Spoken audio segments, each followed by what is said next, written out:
Welcome to Stories from the Shadows. I'm Mordell, and here is part 2 of The Secret Chamber by Mrs. Oliphant. The words were not ended when Earl Robert replied suddenly with impatience in his voice. Fiends are the fancy of men, like angels and other follies. I am your father. You know me. And you are mine, Lindors. I have power beyond what you can understand, but I want flesh and blood to reign and to enjoy. Come, Lindors. He put out his other hand. The action, the look were those of kindness, almost of longing, and the face was familiar. The voice was that of the race.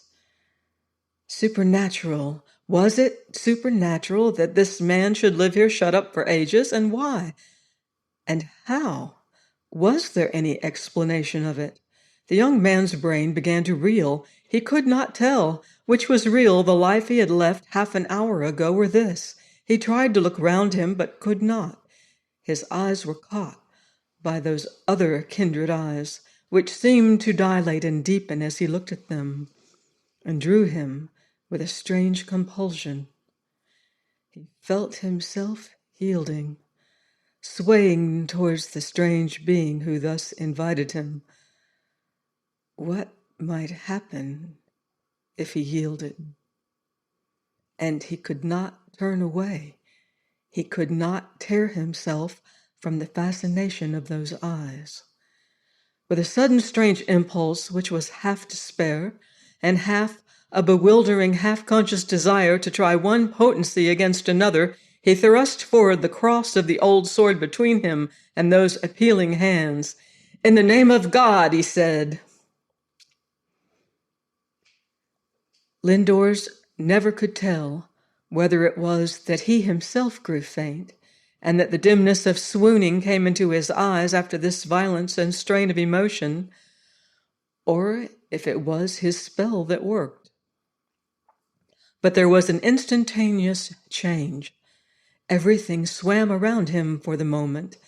A giddiness and blindness seized him, and he saw nothing but the vague outlines of the room, empty as when he entered it. But gradually his consciousness came back, and he found himself standing on the same spot as before, clutching the old sword, and gradually, as though a dream, recognized the same figure emerging out of the mist, which, was it solely in his own eyes, had enveloped everything, but it was no longer in the same attitude. The hands which had been stretched out to him were busy now with some of the strange instruments on the table, moving about, now in the action of writing, now as if managing the keys of a telegraph. Lindors felt that his brain was all a twist and set wrong, but he was still a human being of his century. His thought of the telegraph, with a keen thrill of curiosity, in the midst of his reviving sensations. What communication was this which was going on before his eyes? The magician worked on. He had his face turned toward his victim, but his hands moved with unceasing activity.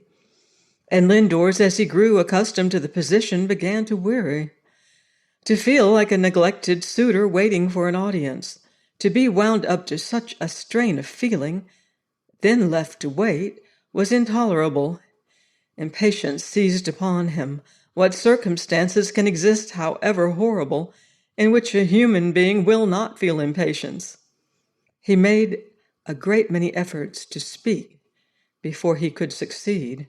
It seemed to him that his body felt more fear than he did, that his muscles were contracted, his throat parched, his tongue refusing its office, although his mind was unaffected and undismayed.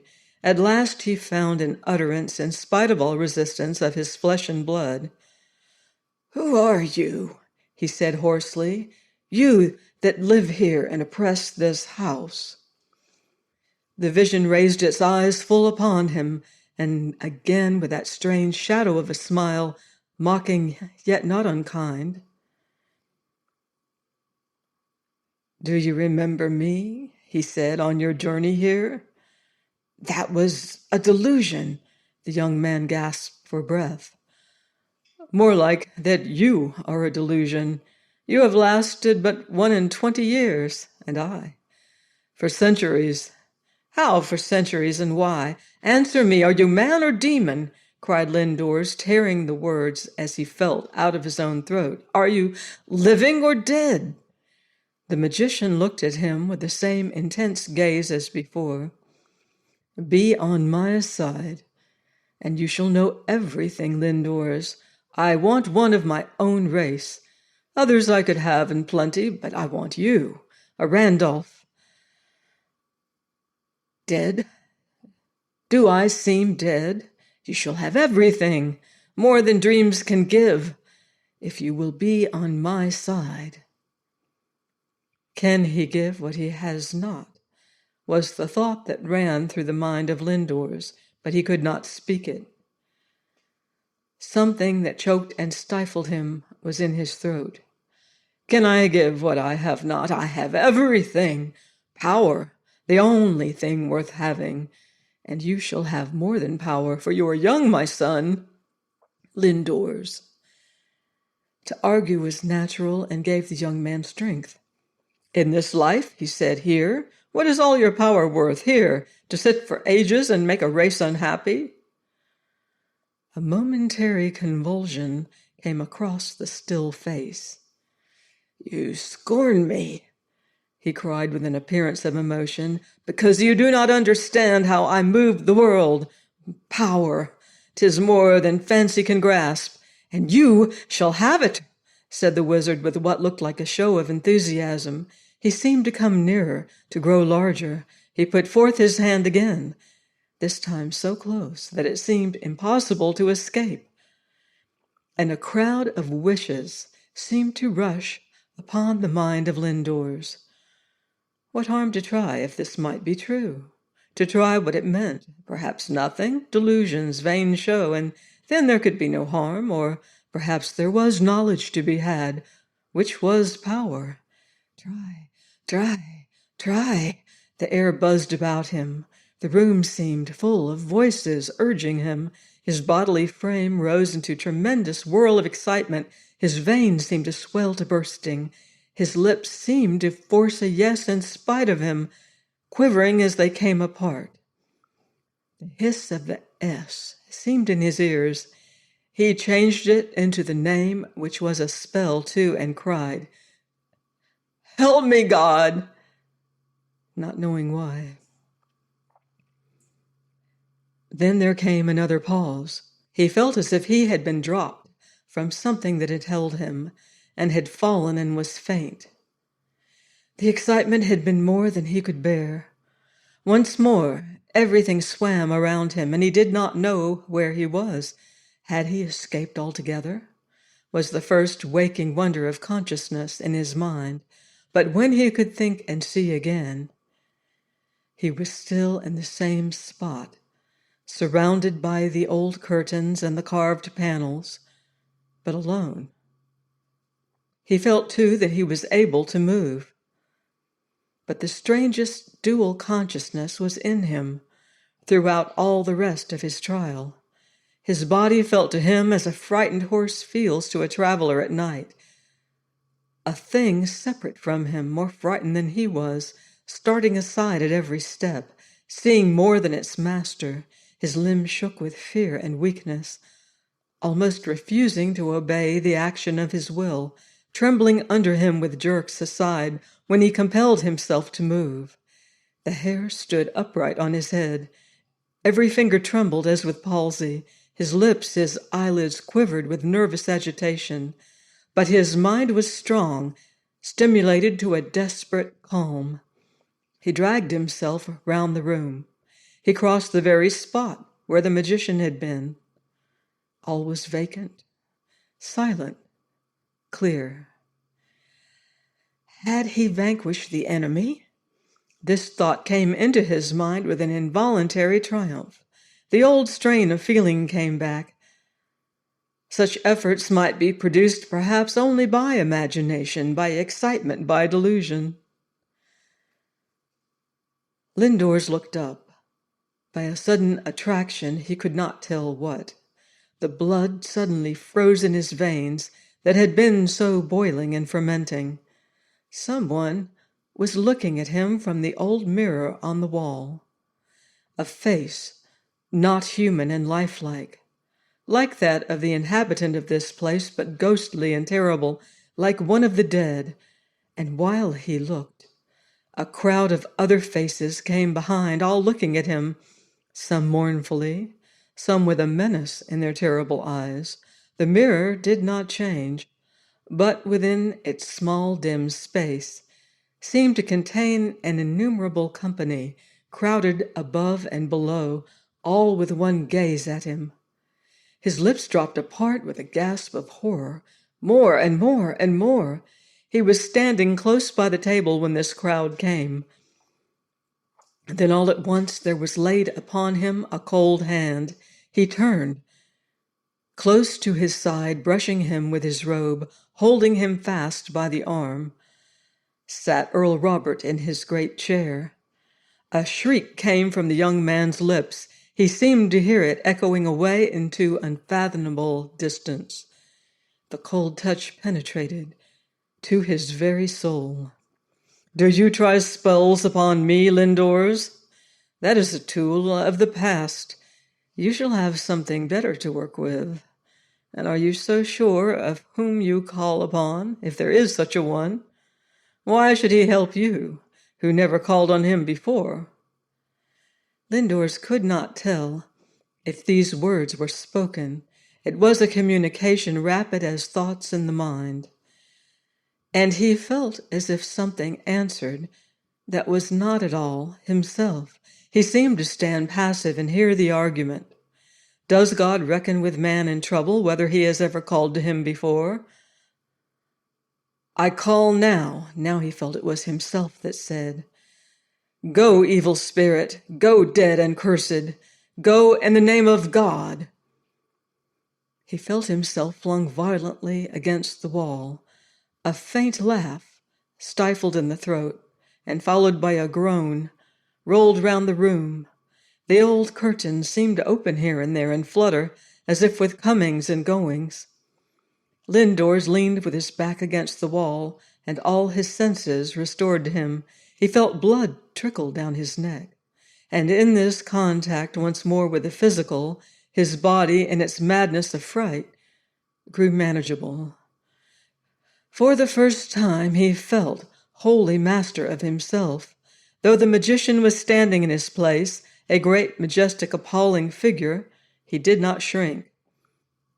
"Liar," he cried in a voice that rang and echoed as in natural air, "clinging to miserable life like a worm, like a reptile, promising all things, having nothing but this den, unvisited by the light of day. Is this your power, your superiority to men who die?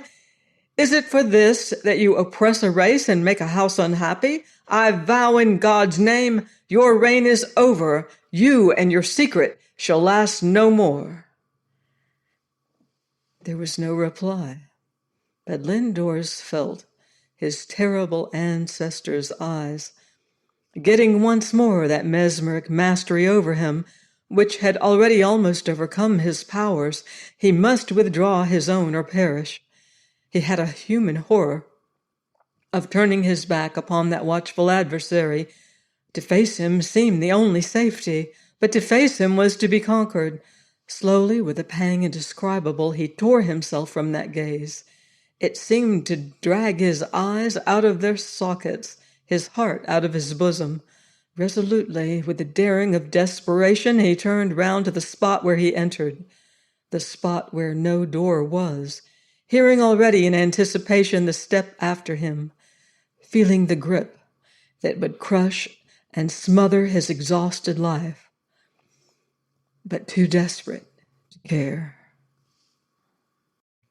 How wonderful is the blue dawning of the new day before the sun, not rosy-fingered, like that of Aurora of the Greeks, who comes later with all her wealth, but still dreamy, wonderful, stealing out of the unseen, abashed by the solemnity of the new birth, When anxious watchers see that first brightness come stealing upon the waiting skies, what mingled relief and renewal of misery is in it, another long day to toil through, yet another sad night over.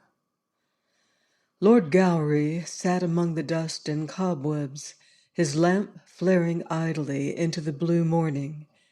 He had heard his son's human voice, though nothing more, and he expected to have him brought out by invisible hands, as had happened to himself, and left lying in long deathly swoon outside that mystic door. This was how it had happened to heir after heir, as told from father to son, one after another, as the secret came down. One or two bearers of the name Lindors had never recovered. Most of them had been saddened and subdued for life. He remembered sadly the freshness of existence which had never come back to himself, the hopes that had never blossomed again, the assurance with which nevermore had he been able to go about the world.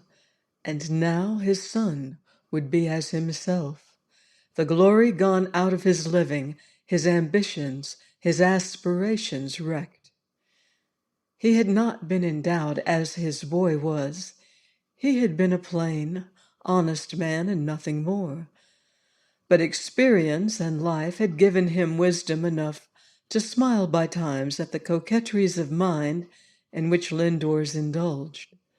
Were they all over now, those freaks of young intelligence, those enthusiasms of the soul? The curse of the house had come upon him, the magnetism of that strange presence, ever living, ever watchful, present in all the family history. His heart was sore for his son, and yet, along with this, there was a certain consolation in him, having henceforward a partner in the secret, someone to whom he could talk of it, as he had not been able to talk since his own father died.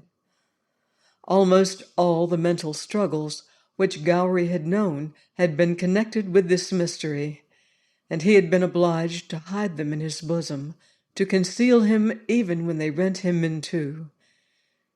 Now he had a partner in his trouble.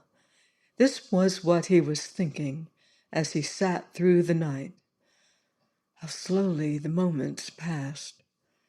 He was not aware of the daylight coming in. After a while, even thought got suspended in listening. Was not the time nearly over? He rose and began to pace about the encumbered space, which was but a step or two in extent.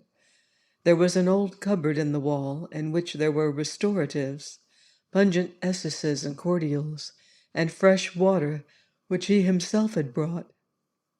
Everything was ready. Presently, the ghastly body of his boy, half dead, would be thrust forth into his care. But this was not how it happened. While he waited so intent that his whole frame seemed to be capable of hearing, he heard the closing of the door, boldly shut, with a sound that rose in muffled echoes through the house, and Lindors himself appeared, ghastly indeed, as a dead man, but walking upright and firmly, the lines of his face drawn and his eyes staring. Lord Gowrie uttered a cry. He was more alarmed by this unexpected return than by the helpless prostration of the swoon which he had expected. He recoiled from his son as if he too had been a spirit. "Lindors!" he cried. Was it Lindors, or someone else in his place? The boy seemed as if he did not see him. He went straight forward to where the water stood on the dusty table, took a great draught, then turned to the door. "Lindors," said his father in miserable anxiety, "don't you know me?" Even then the young man only half looked at him, and put out a hand almost as cold as the hand that had clutched himself in the secret chamber. A faint smile came upon his face. "Don't stay here," he whispered. "Come, come." Lord Gowrie drew his son's arm within his own, and felt the thrill through and through him of nerves strained beyond mortal strength. He could scarcely keep up with him as he stalked along the corridor to his room, stumbling as if he could not see, yet swift as an arrow. When they reached his room, he turned and closed and locked the door, then laughed as he staggered to the bed. "That will not keep him out, will it?" he said. "Lindores," said his father, "I expected to find you unconscious. I am almost more frightened to find you like this. I need not ask if you have seen him." "Oh, I have seen him. The old liar. Father, promise to expose him, to turn him out. Promise to clear out that accursed old nest. It is our own fault. Why have we left such a place shut out from the light of day? Isn't there something in the Bible about those who do evil hating the light?" "Lindores, you don't often quote the Bible." "No, I suppose not, but there is more truth in many things than we thought." "Lie down," said the anxious father. "Take some of this wine. Try to sleep. Take it away. Give me no more of that devil's drink. Talk to me. That's better. Did you go through it all the same? Poor papa. Hold me fast. You are warm. You are honest," he cried. He put forth his hands over his father's, warming them with a contact. He put his cheek like a child against his father's arm. He gave a faint laugh with the tears in his eyes. "Warm and honest," he repeated. "Kind flesh and blood. And did you go through it all the same?" "My boy," cried the father, feeling his heart glow and swell over the son who had been parted for him from years by that development of young manhood and ripening intellect which so often severs and loosens the ties of home. Lord Gowrie had felt that Lindores half despised his simple mind and duller imagination, but this childlike clinging overcame him, and tears stood in his eyes. "I fainted, I suppose. I never knew how it ended. They made what they liked of me. But you, my brave boy, you came out of your own will." Lindores shivered. "I fled," he said. "No honor in that. I had not courage to face him longer. I will tell you by and by. But I want to know about you." What an ease it was to the father to speak. For years and years this had been shut up in his breast. It had made him lonely in the midst of his friends. "Thank God," he said, "that I can speak to you, Lindores. Often and often I have been tempted to tell your mother, but why should I make her miserable? She knows there is something. She knows when I see him, but she knows no more." "When you see him?" Lindores raised himself with a return of his first ghastly look in his bed. Then he raised his clenched fist wildly and shook it in the air. "Vile devil! Coward! Deceiver!" "Oh, hush, hush, hush, Lindores. God help us, what troubles you may bring." "And God help me, whatever troubles I bring," said the young man. "I defy him, father. An accursed being like that must be less, not more powerful than we are. With God to back us, only stand by me. Stand by me. Hush, Lindores, you don't feel it yet. Never to get out of hearing of him all your life. He will make you pay for it. If not now, after, when you remember he is there. Whatever happens, knowing everything, but I hope it will not be so bad with you as with me, my poor boy.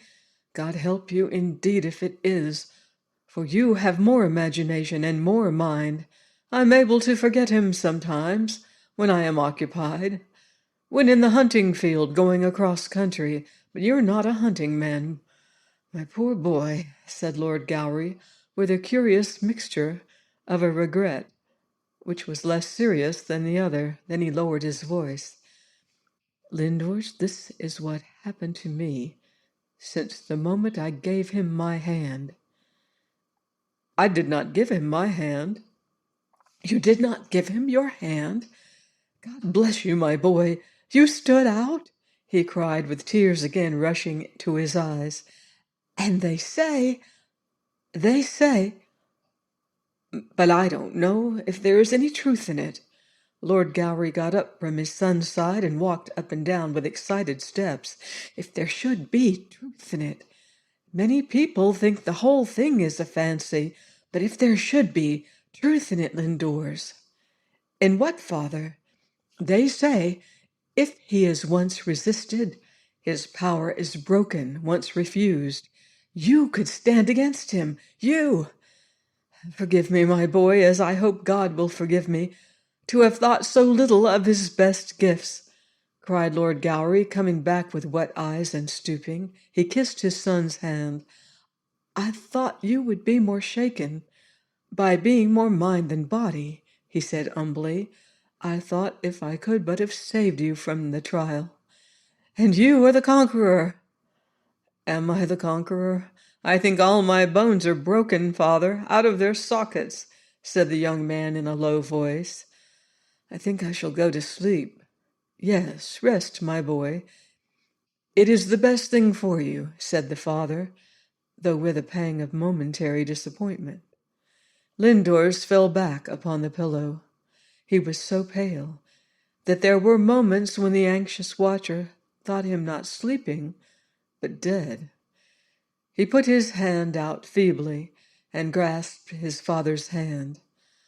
Warm, honest, he said with a feeble smile about his lips, and fell asleep. The daylight was full in the room, breaking through shutters and curtains, and mocking at the lamp that still flared on the table. It seemed an emblem of the disorders, mental and material, of this strange night, and as such it affected the plain imagination of Lord Gowrie, who would have fain got up to extinguish it, and whose mind returned, again and again, in spite of him, to the symptom of disturbance. By and by, when Lindor's grasp relaxed and he got his hand free, he got up from his son's bedside and put out the lamp, putting it carefully out of the way. With equal care, he put away the wine from the table and gave the room its ordinary aspect, softly opening a window to let in the fresh air of the morning.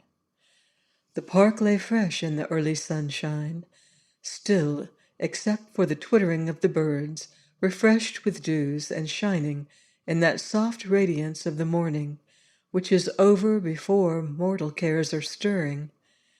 Never perhaps had Gowrie looked out upon the beautiful world around his house without a thought of the weird existence which was going on so near to him, which had gone on for centuries, shut up out of sight of the sunshine. The secret chamber had been present with him since ever he saw it. He had never been able to get free of the spell of it.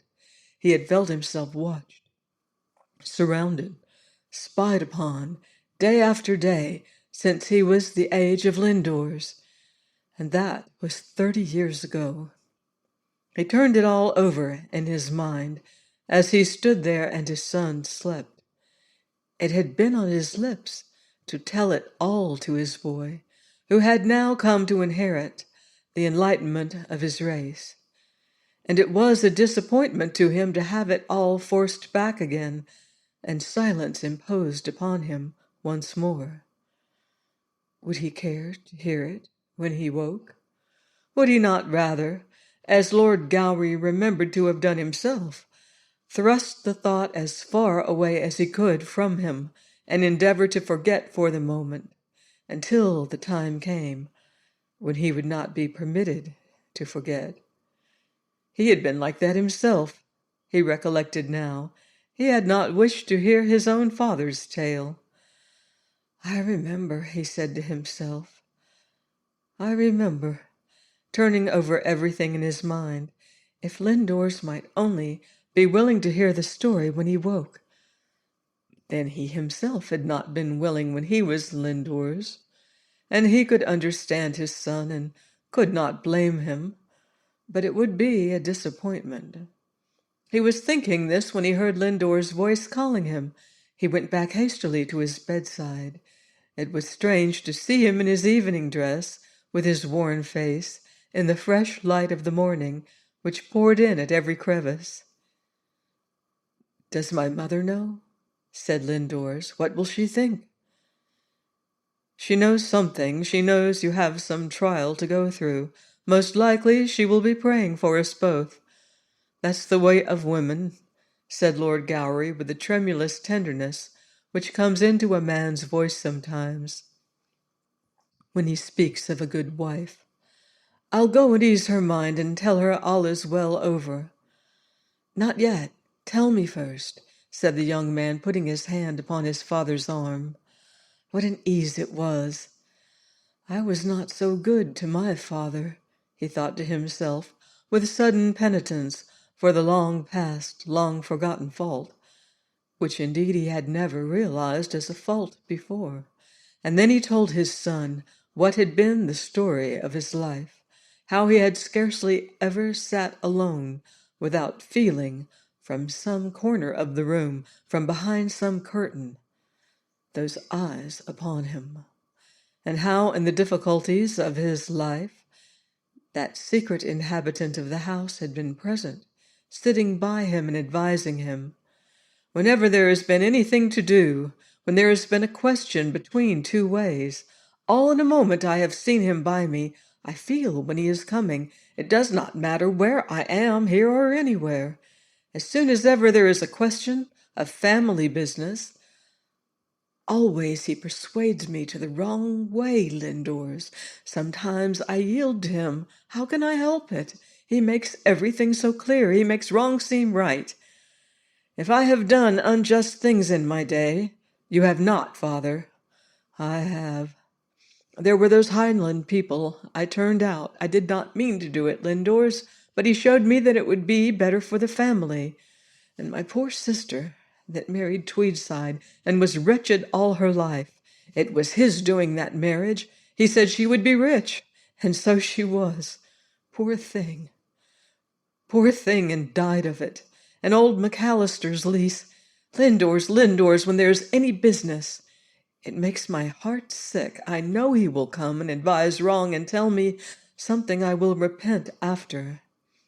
The thing to do is decide beforehand that, good or bad, you will not take his advice. Lord Gowry shivered. I'm not strong like you or clever. I cannot resist. Sometimes I repent in time and don't do it, and then. But for your mother and you children there is many a day. I would not have given a farthing for my life. Father, said Lindor, springing from the bed, 2 of us together can do many things.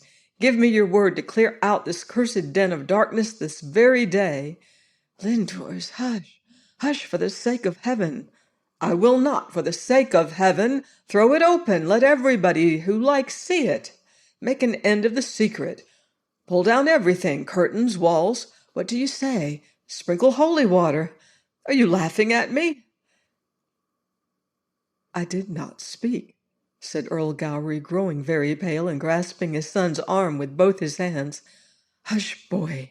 Do you think he does not hear? And then there was a low laugh close to them, so close that both shrank, a laugh no louder than a breath. Did you laugh, father? No, Lindors. Lord Gowry had his eyes fixed. He was as pale as the dead. He held his son tight for a moment. Then his gaze and his grasp relaxed, and he fell back feebly in a chair. You see, he said, whatever we do, it will be the same. We are under his power. And then there ensued the blank pause with which baffled men confront a hopeless situation. But at that moment the first faint stirrings of the house, a window being opened, a bar undone, a movement of feet, and subdued voices became audible in the stillness of the morning. Lord Gowry roused himself at once. "We must not be found like this," he said. "We must not show how we have spent the night. It is over, thank God. Oh, my boy, forgive me. I am thankful there are two of us to bear it. It makes the burden lighter, though I ask your pardon humbly for saying so. I would have saved you if I could, Lindors." "I don't wish to have been saved, but I will not bear it. I will end it," the young man said with an oath out of which his emotion took all profanity. His father said, "Hush, hush," with a look of terror and pain. He left him, and yet there was a thrill of tender pride in his mind. How brave the boy was, even after he had been there. Could it be that this would all come to nothing, as every other attempt to resist had done before? "I suppose you know all about it now, Lindors," said his friend Farrington after breakfast. "Luckily for us who are going over the house. What a glorious old place it is." "I don't think that Lindors enjoys the glorious old place today," said another of the guests under his breath. "How pale he is. He doesn't look as if he had slept." "I will take you over every nook where I have ever been," said Lindors. He looked at his father with almost command in his eyes. "Come with me, all of you. We shall have no more secrets here." "Are you mad?" said his father in his ear. "Never mind," cried the young man. "Oh, trust me, I will do it with judgment. Is everybody ready?" There was an excitement about him that half frightened, half roused the party. They all rose eager, yet doubtful. His mother came to him and took his arm. "Lindors, you will do nothing to vex your father. Don't make him unhappy. I don't know your secrets, you two, but look, he has enough to bear." "I want you to know our secrets, Mother. Why should we have secrets from you?" "Why, indeed," she said with tears in her eyes. "But Lindors, my dearest boy, don't make it worse for him." "I give you my word I will be wary," he said, and she left him to go to his father, who followed the party with an anxious look upon his face. "Are you coming too?" he asked. "No, I will not go, but trust him. Trust the boy, John. He can do nothing. He will not be able to do anything," he said. And thus the guests set out on their round, the son in advance, excited and tremulous, the father, anxious and watchful, behind. They began in the usual way, with the old staterooms and picture gallery, and in a short time the party had half forgotten that there was anything unusual in the inspection. When, however, they were halfway down the gallery, Lindors stopped short with an air of wonder. "You've put it back, then," he said. He was standing in front of the vacant space where Earl Robert's portrait ought to have been. "What is it?" they all cried, crowding upon him, ready for any marvel. But as there was nothing to be seen, the strangers smiled among themselves. "Yes, to be sure, there is nothing so suggestive as a vacant place," said a lady who was of the party.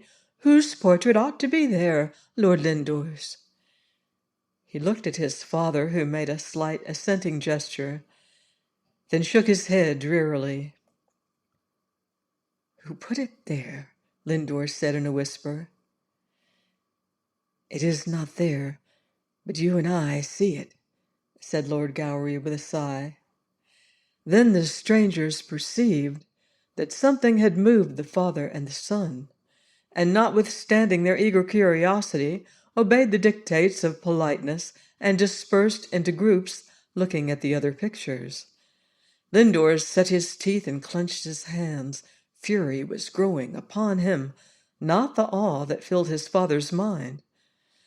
"We will leave the rest of this to another time," he cried, turning to the others almost fiercely. "Come, I will show you something more striking now." He made no further pretense of going systematically over the house. He turned and went straight upstairs and along the corridor. "Are we going over the bedrooms?" someone said. Lindores led the way straight to the old lumber room, a strange place for such a gay party.